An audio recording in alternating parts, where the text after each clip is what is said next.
Have you ever thought about getting some marital help through some maybe marriage counseling and wondered, is it going to work? Is now the good time? Can it really help? Well, those are some of the questions we want to answer for you today in this video. So if you've ever thought about doing any kind of relationship work and bettering your relationship, well, then check out this video and find out when a good time would be for you to do that. Hey, I'm Brett, licensed psychotherapist and executive director for The Gathering, the gathering of good people. The Gathering is a nonprofit that's dedicated to helping you with your emotional health by helping you with your personal growth. And the way we do that, growth groups. So make sure you go to The Gathering, check us out. Make sure you subscribe to this channel as well.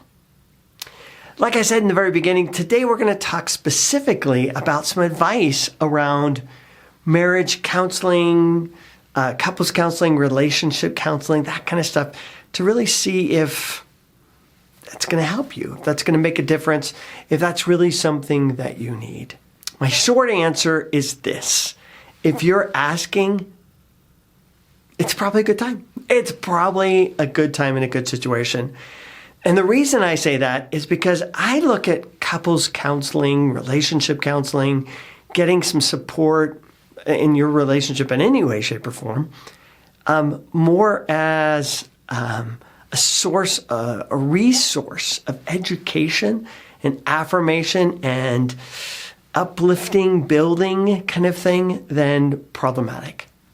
And from that point of view, because I see couples counseling is something that's helpful, useful, valuable as a resource, and not necessarily something you need as a treatment because you're broken, messed up, something's wrong. I tend to think that couples counseling and relationship counseling, all that kind of stuff, is useful almost at any time. And in fact, a lot of the counseling that I've done in the past is premarital counseling, relationship counseling, when the relationship is at its absolute best. When things are the strongest, the closest, the tightest, that's a great time to get some relationship advice, counseling, direction, because you can learn some tools to help move you forward in building even a better relationship. Let's talk a little bit about what couples counseling, relationship counseling really should be about. Maybe it's not. Maybe there's some counselors out there that do things a little bit differently. But let's talk a little bit about what I think you can expect and kind of help you understand what good couples counseling is so you, again, can make that decision for yourself. Would that be useful? Would that be helpful? Well, the other day I had a couple come in and they weren't even sure. They weren't even sure they wanted a relationship. They weren't even sure that they were going to stay together or if it was even worth staying together. So they came into couples counseling really iffy because, should we invest the time? Should we invest the energy? Or should we just move on? And oftentimes that is the case. Oftentimes people come into counseling almost like, it feels like, at least to me, they're going to come in my door just before they go into the door of a divorce attorney, which absolutely breaks my heart because by that time, man, I just imagine the years of pain, the years of problems that this poor couple have gone through, and they're almost ready to kind of throw in the towel. And it's almost too late. It's almost too late when most of the time when people come in for help, because there's so much pain, so many bad patterns, and the hope, the level of hope has just been eroded away through lots and lots and lots of suffering, struggling through the relationship. So again, this is me. I would advocate coming into couples counseling sooner than later. Don't be like this couple who came in as kind of their last ditch effort. Now, with this couple in particular, what I did with them is what I do with a lot of couples. I took them and I said, okay, hey, I can really see, I can really hear neither one was really sure they wanted to commit, really sure that it was going to work, which is interesting because sometimes, one is more invested than the other. But in this situation, they were both pretty fried, pretty done.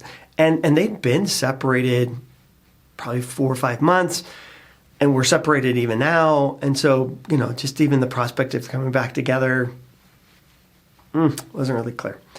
So what I suggested at the moment was, hey, let's just really not work on your marriage, because there's so much pain here. There's so many problems. And I can really hear that you're not even sure you want to invest or want to put the energy in to working on your relationship. So I said, hey, instead, let's do this. You guys got kids. You've been together for 25 years. Getting a divorce probably isn't going to mean this dramatic change. You're never going to talk to each other again, never going to see each other again, and just move on with your life.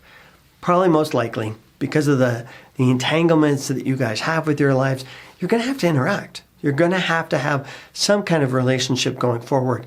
So here's my suggestion. Instead of working on the marriage, because we're putting marriage in air quotes, because we're not sure the marriage is really going to make it, let's work on helping you guys communicate. Because that's really what needs to happen regardless. You got kids, you're going to be interacting through all kinds of different venues, holidays and graduations and maybe even weddings. And so you're going to need to talk to each other. So let's just work there. Even going through the divorce and mediation, you're going to need to talk to each other, right? So let's focus on that. Let's focus on how we can work a little bit on your communication so you can talk civilly to each other and not even worry about the marriage.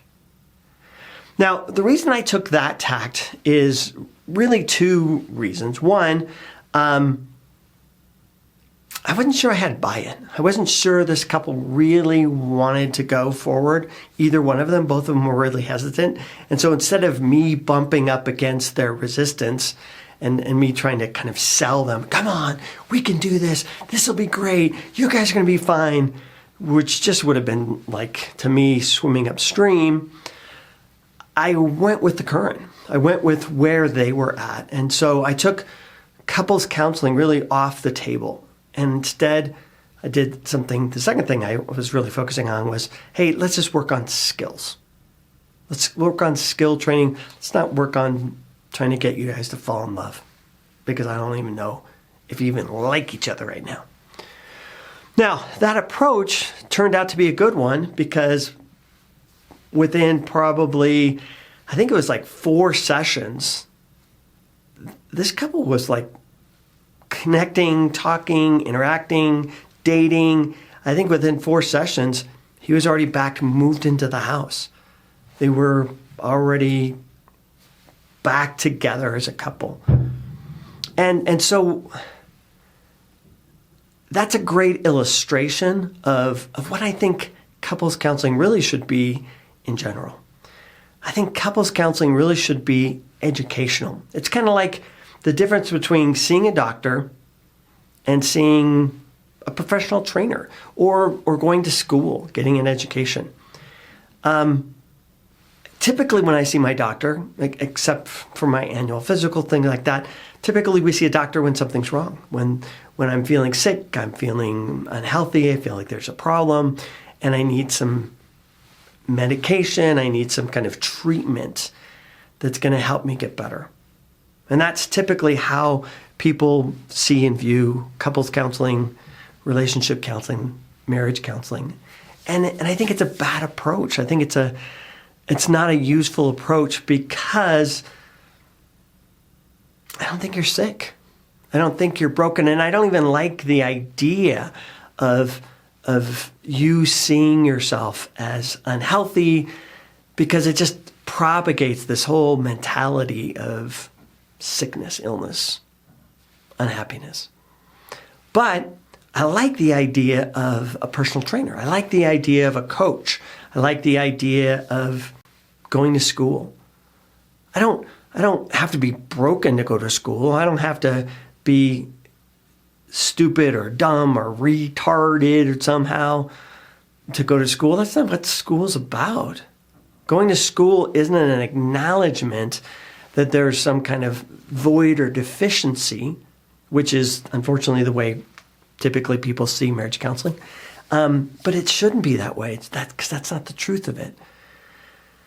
I like going to counseling like I go to school. I want to learn. And that's why I really took this approach that I did with this particular couple, is because I really wanted to teach them skills. I really wanted to teach them tools.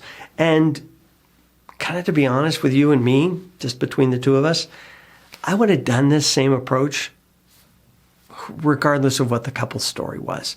Because I really feel like couples counseling is about strengthening relationships through skill training, through enabling people to be able to understand what good communication is, how good communication works, and how they can accomplish good communication.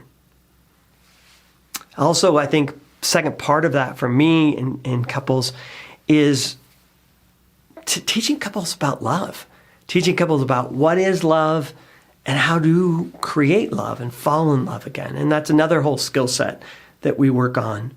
Third skill set we work a lot on in couples counseling for me is listening.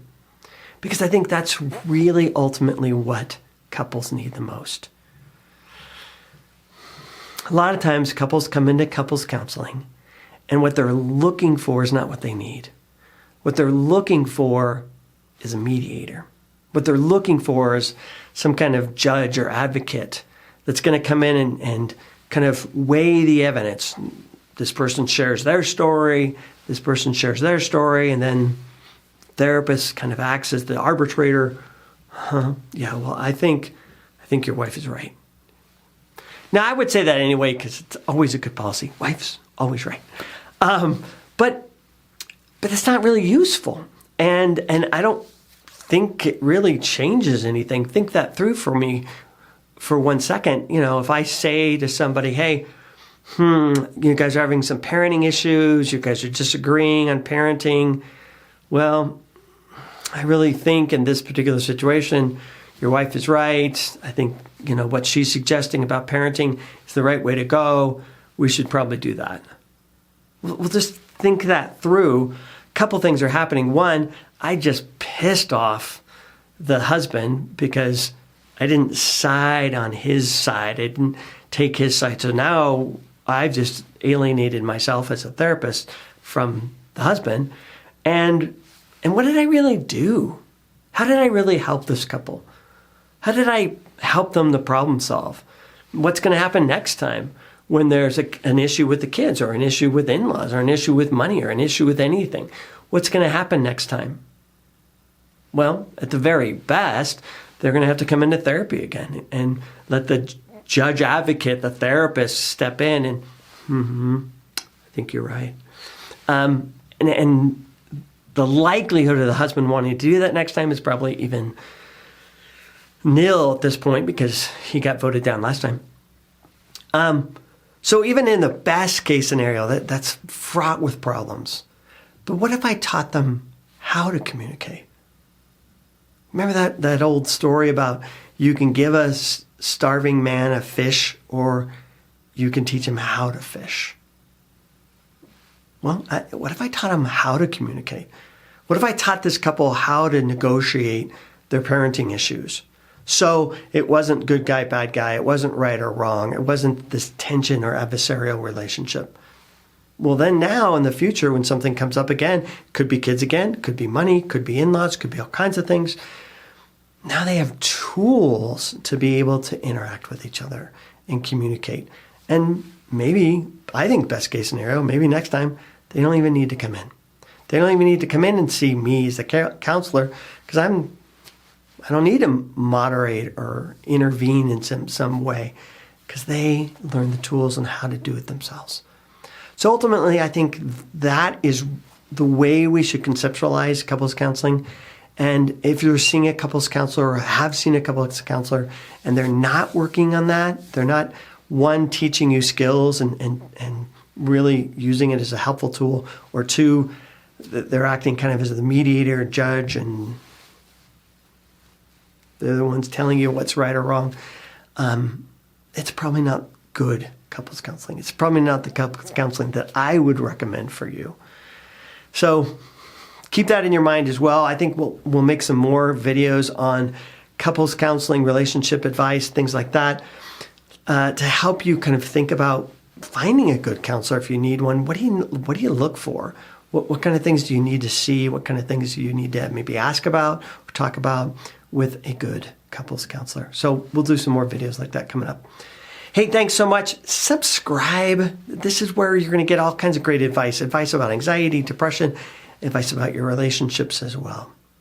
Again, I'm Brett, licensed psychotherapist and executive director for the Gathering of Good People. Really hope to see you there soon. Take care.